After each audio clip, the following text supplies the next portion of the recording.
Депутаты Джугурку Кенеша выдвигают кандидатуру Улугбека Марипова на пост премьер-министра. А тем временем некоторые граждане недовольны таким выбором. Поэтому сегодня днем у здания Джугурку Кенеша собрались гражданские активисты и устроили митинг против того, чтобы Улугбек Марипов стал новым премьер-министром. У этого человека нет опыта работы, и он не сможет занимать эту должность.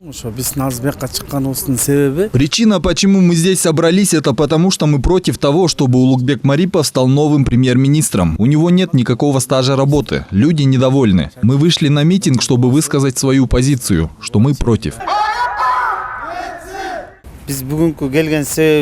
Это предательство. Предательство народа, наших детей и внуков. На должность вступает недостойный человек, который не сможет работать на своей должности, у которого нет опыта, невежественный, который ничего не смыслит в экономике, в фермерском деле.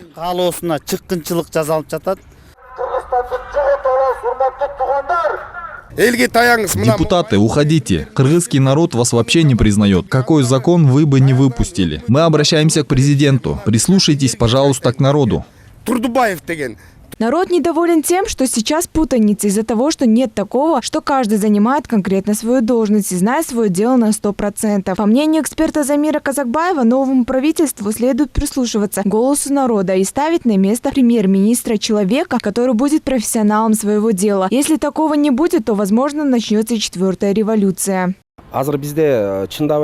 Если честно, у нас видно, что есть кадровый кризис. Люди ждали, что выбор президента будет совсем другим. Если народ сейчас уже недоволен, если уже сегодня происходит такое, что людей обманывают, никто не знает, может и будет четвертая революция. Люди чувствуют себя обманутыми. Что это значит? Каждый может прийти, оставить свое резюме и стать премьером.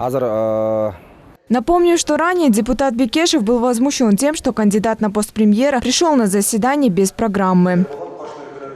Айжан Аманова, Улугбек Сулайманов, Нью ТВ.